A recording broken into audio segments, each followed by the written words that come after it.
মেয়েদের ৬টি নাম কখনো রাখবেন না যেগুলো আল্লাহ তাআলা হারাম করে দিয়েছেন। নাম্বার 1, এক নাম্বার হচ্ছে আসিয়া। ভালো করে শুনেন, আসিয়া আইন দিয়ে। এই আসিয়া নামের অর্থ হচ্ছে নাফরমান, অবাধ্যকারী, যে আল্লাহ তাআলা নাফরমানি করে তার নাম হচ্ছে আসিয়া। নাম্বার 2, দ্বিতীয় নাম্বার হচ্ছে রিয়া। রিয়া মানে হচ্ছে অহংকার, লোক দেখানো আমল, লৌকিকতা। এই রিয়া নাম রাখা যাবে না। নাম্বার 3, তৃতীয় নাম্বার হচ্ছে মাসুমা। মাসুমা নামের অর্থ হচ্ছে চিরনিষ্পাপ, যার কোনো ভুল নাই। নবী ছাড়া সকল মানুষের ভুল আছে, এই জন্য আমরা চিরনিষ্পাপ এই নাম আমরা রাখবো না। নাম্বার 4, চতুর্থ নাম্বার হচ্ছে আসিফা। আসিফা অর্থাৎ হচ্ছে আফসোসকারী। অর্থাৎ কোনো মেয়ের নাম যদি হয় আসিফা, এই নামের প্রভাব যদি তার উপর পড়ে, সে সারাটা জীবন আফসোস করতে করতে যাবে। এই জন্য অবশ্যই আসিফা নাম রাখা যাবে না। নাম্বার 5, পঞ্চম নাম্বার হচ্ছে মান্তাসা। মান্তাসা যদিও কোরআনের আয়াত, তবে মান্তাসা মানে হচ্ছে যা চাও তাই করো, এটা অবশ্যই মান্তাসা কোনো নাম রাখা যাবে না। নাম্বার 6 নাম্বার হচ্ছে সারা বছরের গুনাহ মাফের আমল রমজান মাসে যে কোনো একদিন ইফতারের আগে 111 বার এই দোয়াটি পাঠ করলে আল্লাহ তাআলা তার সারা বছরের গুনাহ মাফ করে দিবেন। সুবহানাল্লাহ। দোয়াটি হলো ইন্নাল্লাহা আলা কুল্লি শাইইন। দুই সেজদার মাঝখানে একটা সেজদা দিয়ে ধীরস্থির ভাবে বসা ওয়াজিব। আল্লাহুম্মা গফিরলি ওয়ারহামনি ওয়াজবুরনি ওয়াআফিনি ওয়ারযুকনি। এই 7টা জিনিস আল্লাহর। বিষ্ণু বলেন, নামাজের পরে যদি 33 বার সুবহানাল্লাহ, 33 বার আলহামদুলিল্লাহ, 33 বার আল্লাহু আকবার, এরপরে 100তম বার লা ইলাহা কেউ পড়ে, তার যদি সাগরের ফেনা পরিমাণ গুনাহ থাকে, আল্লাহ তাআলা তার সব গুনাহ মাফ করে দেয়। আল্লাহর ব্যাপারে নিরাশ হবেন না, তার দয়ার প্রতি আশা হারাবেন না।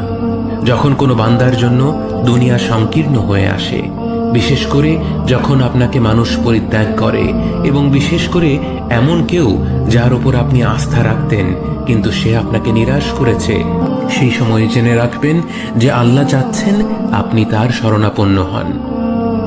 এই পৃথিবীর সবচেয়ে সুখী মানুষ হচ্ছে সে যে আল্লাহর দিকে তার মুখ ফেরায়।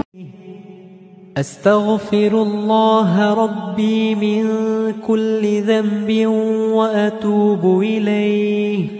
আস্তাগফিরুল্লাহ রাব্বি মিন কুল্লি যামব।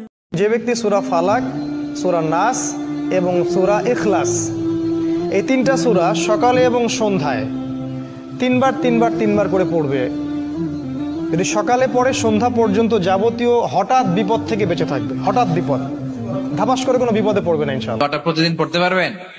আমার সাথে আওয়াজ করে পড়েন, আল্লাহুম্মা ইন্না নাসআলুকাল জান্নাতা ওয়া নাউযু বিকা মিনান নার।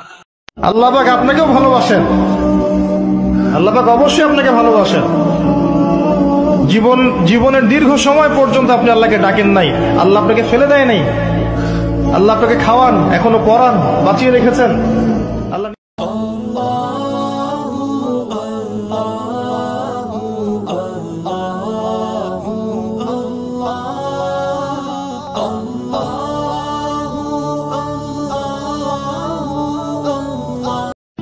নামাজ কাজা করেছেন, ওই নামাজের ঘাটতি পূরণ করতে হলে কেউ যদি মাগরিবের 3 রাকাত ফরজ নামাজের পরে 2 রাকাত সুন্নাত আদায় করে, এরপর যদি মাগরিবের নামাজের 2 রাকাত নফল আদায়ের পর 2 রাকাত করে 6 রাকাত সালাতুল আওয়াবিন নামাজ পড়ে এবং প্রত্যেক রাকাতে সূরা ফাতিহার সাথে 3 বার সূরা ইখলাস পাঠ করে, প্রিয় নবী বলেছেন এইভাবে যদি 2 রাকাত করে 6 রাকাত আওয়াবিন নামাজ আদায় করে, তবে সে ব্যক্তি 12 বছর দিনের বেলায় রোজা রাখার সওয়াব, রাতের বেলায় আল্লাহর রাস্তায় জিহাদ করার সওয়াব, দৈনিক 5 ওয়াক্ত সালাত আদায় করার সওয়াব আল্লাহ আমার উম্মতের আমলনামায় দিয়ে দিবেন।